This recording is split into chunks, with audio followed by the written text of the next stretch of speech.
हमारा 11 पार्टी का डेलीगेशन विस्तृत रूप से लगभग 3 घंटे 5 सवा 5 के बाद से लेकर अभी तक चुनाव आयोग के साथ मिल के आया है। लगभग 20 लोग साथ गए थे 11 पार्टियों से। पहले जो मुख्य मुद्दा था उस मुद्दे को पहुंचने से पहले एक उससे संबंधित मुद्दे के बारे में आपको बताना चाहता हूं, जो दुर्भाग्यपूर्ण है लेकिन वो उठा था, हमने उस पर भी पक्ष रखा। वो ये है कि पहली बार हमारे को कुछ नियम बताए गए अंदर जाने के लिए। पहली बार कहा गया कि सिर्फ जो पार्टियां हैं उनके अध्यक्ष या उनके हेड जा सकते हैं। ये संभव नहीं है, ये प्रैक्टिकल नहीं है, ये कभी पहले नहीं हुआ। हम लोग सब लगभग 20 वर्ष से, मैं खुद कई डेलीगेशंस लेके आया हूँ।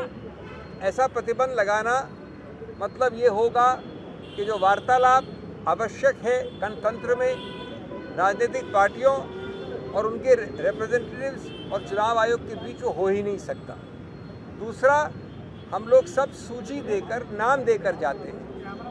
कोई ऐसा व्यक्ति जो किसी रूप से अधिकार क्षेत्र नहीं रखता है जाने का, वो नहीं जाता है अंदर। इसलिए इस प्रकार से बाध्य करना कि हर पार्टी का सिर्फ 2 व्यक्ति अलाउ होगा।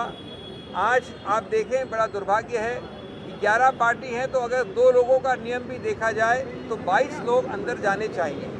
हम लोग 18 थे, फिर भी हमारे सब काबिल मित्र, हमारे वरिष्ठ नेता 3-4 लोग 3 घंटे से बाहर बैठे हैं, क्योंकि कांग्रेस पार्टी के जयराम रमेश, पवन खेड़ा और लोग भी बाहर थे, अखिलेश जी बाहर थे, क्योंकि कहा कि यद्यपि 22 से कम है सामूहिक नंबर, तो भी 2 से ज़्यादा प्रति पार्टी नहीं रहेगी।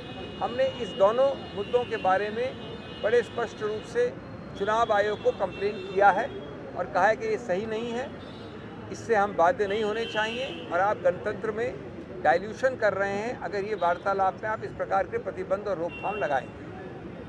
अब हम आते हैं जो मुख्य मुद्दा है जिसके बारे में हम गए थे, जिसपे लगभग 2.5-3 घंटे से वार्तालाप चल रहा है। सभी लोग बोले, मैं सिर्फ बिंदु आपके सामने रख रहा हूँ। पहला बिंदु जो हमने रखा वो ये था कि 2003 से आज 22 साल निकल गए हैं, कम से कम 4-5 चुनाव बिहार में हो चुके हैं। क्या वो सब चुनाव गलत थे? क्या वो सब चुनाव नियम के अनुसार नहीं थे? दूसरा मुद्दा, अगर आपको ये SIR रिवीजन, इंटेंसिव रिवीजन करना था तो ये अचानक लगभग जून के अंत में घोषणा कैसे की? पहली बार ये निर्णय कैसे और क्यों लिया? मान भी लिया जाए कि SIR की आवश्यकता है तो उसको जनवरी, इस चुनाव के बाद, दिसंबर जनवरी के बाद इत्मीनान से, व्यापक रूप से, बहुत ध्यान से किया जा सकता था। आज आपने लगभग 1 महीना जुलाई दिया है इस बड़े भारी भरकम काम के लिए। 7.25 करोड़ इलेक्टर्स के विषय में 1 महीने का एन्यूमरेशन है। उसके बाद जो भी कुछ चीज़ें करनी हैं, चुनौतियां देनी हैं, ठीक ठाक करना है, उसके लिए 2-3 महीने और हैं।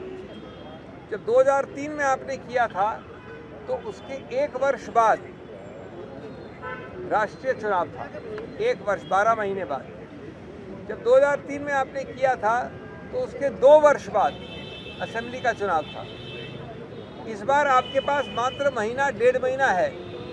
ये इतने बड़े काम के लिए सही नहीं है। नंबर 3, जो आप दस्तावेज मांग रहे हैं, पिछले 1 दशक से हर चीज़ के लिए आप आधार मांगते हैं, हर चीज़ के लिए आप राशन कार्ड या आधार का कॉम्बिनेशन देखते हैं।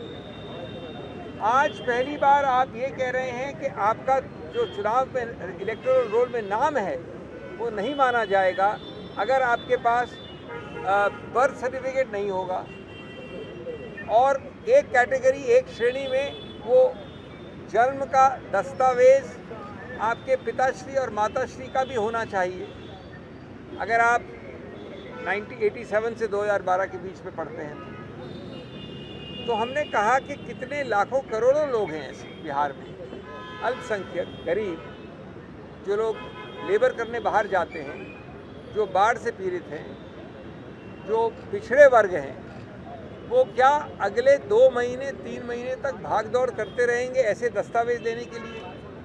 और इस दस्तावेज के बिना जो लोग दशकों से 2003 के बाद से या 2005-7 के बाद से लिस्ट में हैं, वो अपने नाम को वंचित पाएंगे। ये एक हनन है लेवल प्लेइंग फील्ड का। लेवल प्लेइंग फील्ड चुनाव का आधार है, चुनाव गणतंत्र का आधार है और गणतंत्र मूल ढांचे का आधार माना गया है। यानी उसमें थोड़ा भी आघात होता है तो बेसिक स्ट्रक्चर, मूल ढांचा जो है संविधान का, उस पर आघात माना जाता है। इन सब के ऊपर विचार करना, समय निकालना, कंसल्टेशन करना, लोगों से बातचीत करना जो बहुत ज़्यादा व्यापक होनी चाहिए, आवश्यक थी। हमने ये भी बताया कि ये निर्णय आपने कब लिया, कैसे लिया। जनवरी तक ये निर्णय नहीं था। आपने प्रकाशित किया एक एसएसआर एक अलग चीज़ होती है जो समरी रिवीजन होता है, वो अक्टूबर 2024 से चल रहा है। 2025 जनवरी में आपने एसआईआर जो अब कर रहे हैं उसकी घोषणा नहीं की। आपने वक्तव्य घोषणाएं की औपचारिक रूप से चुनाव आयोग की हैसियत से अप्रैल 2025 में, मई 2025 में, जून के बीच में कई विषयों में, शिक्षा के विषय में, कैसे पार्टियों को इन्वॉल्व करना, कैसे बीएलओएस को ट्रेनिंग करना, कहीं आपने नाम नहीं लिया एसआईआर का, कहीं नाम नहीं लिया एसआईआर का। तो ये अचानक कब निर्णय लिया जून के अंत में कि हम महीने, 1.5 महीने, 2 महीने में पूरा एसआईआर कर डालेंगे। 8 करोड़, जो बिहार देश का दूसरा सबसे बड़ा प्रदेश है इस विषय में उत्तर प्रदेश के बाद। और हमने अंत की अपनी बात उच्चतम न्यायालय के वो निर्णय साइट करके, रीड करके, बताकर उनको कि उसके अंतर्गत इस प्रकार से वंचित होना इलेक्टोरल रोल से बहुत भयानक और अत्यंत गंभीर हैरेसमेंट होता है। और उच्चतम न्यायालय ने 1995 और कई अन्य निर्णयों में कहा है कि ये नहीं होने देना चाहिए चुनाव आयोग के विषय में।